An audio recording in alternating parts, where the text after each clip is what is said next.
Yes, hello. Here we go. 80s crazy. Starting off with this. On the way for you, our album of the week comes from Shaky Stevens. Yes! Chat to him and play 3 tracks from Shaky. All on the way. What a man. We loved him. We'll whiz you back to 1987 next too.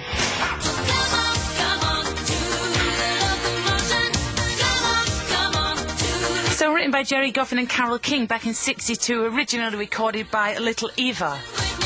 Another of the songs in the beautiful, the musical of Carole King. You go, God, did she write that as well? Shaky on the way.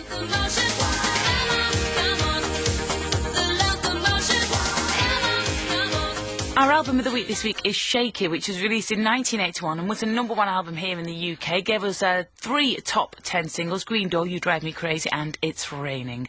And it gives me huge joy and pleasure to welcome Shaky to our Sounds of the 80s studio. Welcome along. Thank you, nice to be here. I had to have you on the show because we've had a lot of texts. Each week we get a text mentioning you and asking for you to appear on the show, going, what's going on? So thank you very much. So the album, produced by Stuart Coleman, who in 1976 had jointly organised a march to the BBC protesting about the lack of rock and roll on Radio 1. Surprisingly, the BBC then took him on to host his own weekly show. Love that fact. So Stuart produced many artists. In 1982 was voted the top singles producer of the year by Music Week magazine. So that's that about Stuart, the producer of the album. But let's talk to you. So Shaky, you know, the late 60s, you were touring with your band Shaky Stevens and the Sunsets. You were touring UK and Europe. You were playing student gigs. You were in little bars. You were sharing bills with everyone from Ian Jury, then performing as Kilburn and the High Roads, great name, to David Bowie, to the Stones. You know, you worked hard, didn't you, throughout the 60s and the 70s, gigging, recording, doing musical theatre work, and you didn't give up. Was it because you loved it so much, or did you not know what else to do? It's just what you had to do. No, I loved it so much. I mean, I grew up as a kid, and I was singing in the house, you know, and when I went to the junior school, I used to sing in the school as well before the bell, 4 o'clock, and I just loved it. That's all I wanted to do. And when I left school, I was in several bands, you know, guys that couldn't play and that, but we got better as it went along. And you're born in Cardiff, so with your Welsh background, were you surrounded by music? Were your parents musical? Was there music on in the house? Yeah, they were. I've been from a family of 13, 14 children, you know, so we were kind of split. So, I mean, give you an idea, my brother is 93, so I'm the back end, the very, very back end, the baby of the family type thing, yeah. So there was always, you know, at weddings and stuff like that, and my sisters, they had their favourite songs. It was always singing going on, yeah, definitely. Fab, it must be a big guest list at your gigs when you eventually got big. If all the siblings tried to come along, that'd be half the crowd. Well, now you know I got the #1. All buying the record. So let's whiz to 1980. This is Sounds of the 80s, so this is where we're fascinated with. From 1980, yeah, you released the album Take One, which got a top 20 hit with Marie Marie. Then your reworking of This Old House, it topped the UK chart. Huge international hit. And when you finally got the big hit, your first big hit of many, how good did it feel, and how did you know that it was a hit? I mean, obviously you had the numbers and you'd have the chart positions and things, but did your life change overnight? No, not overnight. I mean, it was, my first hit was Hot Dog, then a flop. Then I had Marie Marie, which introduced me to the European market. And it was This Old House that the international hit. But, you know, it was a long time coming, really, basically, yeah. So your next album is the one we're celebrating tonight, Album of the Week, Shaky. The first track we're going to play from it is Green Door, which I remember as a little one. You were so accessible as a pop star, even to all the family. You know, girls loved you. It was all right for chaps to like you as well. Well, I've got a story about Green Door, if I may say. In the early days, I used to record down in a place called Eden Studios, where Elvis Costello and blah, blah, blah used to record as well. And the guys went down to the Swan, the pub just down the road. And I think I was just in the charts with a song called You Drive Me Crazy, and they met Nick Lowe down there. And Nick Lowe said, well, Shaky's not with you. When you're back, tell him, you know, congratulations to his success. But I tell you something, his next record, he should. Why don't you try Green Door? I'm sure that'll be a big hit for him. So they said, don't know about that. So they went back to the studio, they told me, and I felt the same thing. And this was about 2 o'clock, and when about 5 o'clock, we said, hey, why don't we try Green Door? So we did, and the rest is history. Oh, fantastic. And a great video with it as well. But did you enjoy the making videos? Did you enjoy the visual side of things? Well, we started the video at 2 o'clock, and we finished about 3 o'clock in the morning, so we were rather tired, you know, but... yeah, it's all part of it. It was all part of it, really. With YouTube now and with the internet and stuff, like, all your work is kind of there to revisit and go and have a look. I'm not suggesting you do that, sitting in a darkened room, watching Green Door, watching the video again and again. But do you ever revisit it and just think... Definitely. Wow, I've revisited the videos, definitely, because first time round, I wasn't really involved with the videos. But, you know, and look at them at the second time, many years later, they did need editing, and I had the chance of editing some of the videos or DVDs. I always I'm more happy with. Oh, that's good. So you got back and reworked on them. Very more happy. And so it got to #1 in the charts on the 1st of August. And can you remember getting the phone call about it being at #1? Did you have an inkling that it was going well, it was selling well? More or less, yeah. It went in at 22, it went straight to #1, and it was all yippee, yippee, yippee, yippee. That's so exciting. Did you have to go on a lot of TV shows? Were you doing, you know, the sort of Saturday morning kids telly and doing a lot of promo around the track? That's basically all was available, was the, you know, superstars and, you know, Saturday morning shows and kids shows, basically. There wasn't a lot around, really. There was Top of the Pops, and that was it, basically. Yeah, and how was it at Top of the Pops? Did it always feel like you'd arrived? I mean, like you say, from such a big family. I mean, I imagine them all huddled around the tellies when they, you know... I'm sure they were watching. I hope so. And I'm sure they was. But Top of the Pops, you know, you're on there for 3 minutes doing a song, but you arrive there in the morning at 10 o'clock, and it's a long day, and you have rehearsals in the afternoon, and then you have a bit of a break, and then you do the show in the evening. You don't get out of that place about 9, 10 o'clock. Yeah, so... Well, you know, you didn't get paid for it, but it was a great plug. You know, everybody used to look forward to doing Top of the Pops. So it's a cover of a song recorded by Jim Lowe, better known in the UK, though, for the Frankie Vaughan cover, which reached #2 in the charts. And was it fun to perform Green Door? Because it's a fun song to listen to, isn't it? It is a fun song. I mean, I do it on stage. We had the 30th anniversary, and the band said to me, you know, why don't you do Green Door? I said, well, I hadn't done it for 15 years on live stage. And I said, no, not really. And I said, well... So we carried on, and they came back 10, 15, maybe half hour later and said, oh, come on, give it a go. I said, okay, if we do it, let's do it differently. I don't want to do it the same. So we did it very different. I sang it differently. Oh, how was it? Did you rap it? Was it?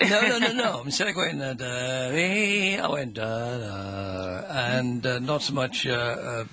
thing on the end of the door, you know. The Green Door? Yeah, that's right. And basically we put mandolin on it, we put obviously a piano on it, and acoustic guitar, and we did it acoustically. Oh, fantastic. You've improved on a classic. Nobody thought it'd be possible. We'll play it now, and we will be back with Shaky and Stevens. I can't believe I'm saying those words. It's too exciting. We'll be back with them in a little while. Here it is, though, Green Door. We're chatting to Shaky and Stevens tonight because our album of the week is Shaky from 1981, was a #1 album in the UK. And we're going to play You Drive Me Crazy in just a moment. But first, tell us about your performing. Did you have to tour a lot with this album? And tell us a little bit just about your experiences of, you know, the music industry back then in the very early 80s. Well, the Shaky album basically was that, you know, always used to get at interviews, what do we call you? We call you Shaky? And I said, well, no, not really. Not Shaky. I said, people call me Shaky, you know. So the main reason for the title of the Shaky album was to put across that in conversation it's Shaky. The album, yes, of course I did tour with the album. It was #1, and we had a lot of fun with it, and yeah, it was great. And with the Shaky thing, because I've got to confess to our listeners that off air I did say, do I call you Shaky? But that's right. Can you remember your name before? I mean, you've just been Shaky Stevens for so long. What is the story behind the name? Was it just a pal as you were hanging out one night? Yeah, it was, yeah. We were basically playing some cricket in the street. We did then. I mean, years and many decades ago, we used to play in the street, you know, and play Rat Tat Ginger, kick the can and all those kind of things. Yes, knock a door run. A bit of that going going on. And the guy I was playing was Steve Vanderwalker, and he held this bat like a guitar, and he'd say, "Ladies and gentlemen, Shaky Stevens." So many years later, I thought, I didn't want to go out as I could have. Sometimes I look back and thought, why don't I use my real name? Because people say, what do we call you? What do we call you? But I didn't. I chose Shaky Stevens, and I've had word with Stephen, about it, and he said, not at all. He's not a musician, by the way. No, who is it? So he's just a school pal? Just a school pal, and he's over the moon. He tells people all the time. Yeah, it's a great one to die now, and I named Shaky Stevens. I mean, it's awesome. It's very cool. Tell us a little bit about your styling, because you dared to do... I mean, did you invent double denim? I've seen the jeans and the denim jacket. Not many people can rock that, but Shaky Stevens, you can. You did it. Thank you. Well, it was a popular garment, really. I mean, I didn't have dresses around me and say, you should wear this, you should do your hair like this. And I think it was one day I thought, well, I don't know what to wear. I think I'll wear my denims. And that's what I did. And that's how it started, basically. And little did you know, you started a phenomenon, basically. And the pink jacket, can we just talk? Please tell me you've still got the pink jacket and you sometimes slip it on a Saturday night. It's that hot pink sort of blazer. It's just so cool. You had a really cool look because, to be honest, on this show, a lot, when we talk about people's fashions, there's quite a lot of red faces and, with their hair and with their clothes and the shoulder pads. But you had a kind of a cool look. Have you still got that hot pink jacket? I have. I mean, a lot of my stage clothes I don't have really, but ones I have hung on to, and for whatever reason. But it's just a memory, really. The pink jacket, I used to get my jackets in a place called Johnson's in King Street. Yeah. But did you get a discount there once things? I think so. Yeah, as time went on. Yeah. Is it still open? I might pop down after and say I know you. We're going to play "You Drive Me Crazy" now. Tell me about this track. Another lovely video to this one, where you're doing just some great dancing, just some great moves. Were you always a natural dancer? Again, I had no tutoring or anything like that, so I just did what I thought was right. Because you do the kind of good, like the little on the toes, on the toes. Yeah, obviously now I don't do all that now. I present myself in a different way, but it's still acceptable. But yeah, I mean, before that, before the hits, I used to go a lot more crazy. I used to climb lighting rigs and stuff like that, and stand on amplifiers and run down into the audience and then run back and even dive in the audience. I was going to say, have you ever crowd surfed? I have, yeah, I have. And that's on video somewhere, yeah. Looks frankly terrifying when I see crowd surfing. Did you ever come back with a shoe missing and your house key's gone and your trousers on back to front? Can that happen? I think I lost something, yeah. But it's a crazy thing to do when you think about it, because I just physically run off the stage and just dive like I was diving into a pool of water. Yeah. And when I look back, I thought, well, if they kind of went, oh, what the hell's he doing? And moved out the way, it could have been quite dangerous, Yeah, if the crowds had parted. No, luckily they caught you anyway. They did, yeah. If they come see you play these days, do they have to be ready to catch you in a crowd surf, or not so much? No, I don't do it now. We're going to play then "You Drive Me Crazy" from Shaky Stevens. We're back with Shaky with a little more in a little while. So we're chatting to Shaky Stevens tonight. I'm thrilled to have him on the show. His album Shaky is our album of the week. It's been so lovely chatting to you. Thank you. And you seem like a bit of an enigma to me. You seem like, in my mind's eye, you're still Shaky there in your jacket. And are you playing? Are you gigging a lot? Or what's going on? Well, I've tried, for many years to kind of move on. I mean, my contract with the Epic ended in '92. And, I have had offers and that, and yet they haven't materialised.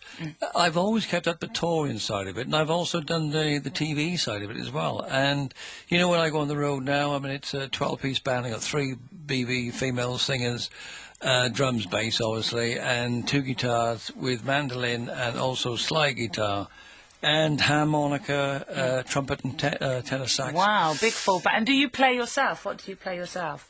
I can play the guitar, but I don't do that, Yeah, it's good, you know, and I've just finished making a new album. Okay, tell us about the new album. It's very different. It's very, very different. I haven't shot myself in the foot, but it's very close to me. And yeah, there's different rootsy styles in there. And do you think you'll just always want to be creative and always want to play music? Yeah, it'll always be with me, really. I mean, I love performing. I really do, and I feel I've got a lot more to offer. Yeah. A lot more. Do you still feel that same spark and a little kick of nerves, even adrenaline before, in this few seconds before you walk out? I think that's important, but it's a kind of controlled adrenaline, and I think that's good, really, to have that, because I think it helps the performance and the singing.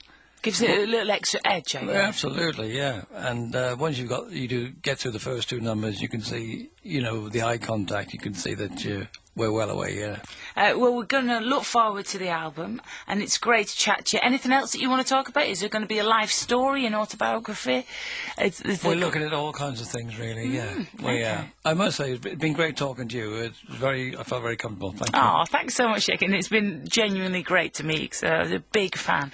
So we'll play Don't She Look Good Then, the final track from our album of the week, Shaky, a cover of a song by Joey Spampinato. What a great name. A multi-instrumentalist and bass player with the band NRBQ. This wasn't released as a single, but are you terribly fond of this song? Tell us about it. Well, I actually do this on stage live, from time to time, and it goes down very well. We do a slightly different arrangement now, and it's great. Yeah, we enjoy doing it, and I believe it's Rob Brydon's favourite as well, so can't be all that bad. Oh, good. Well, we'll play it for Rob then if he's listening That's tonight. Right. And Shaky Stevens, it's been great to meet you. Thank you very much. Thank you very much. I know she looks good when her hips start to shake.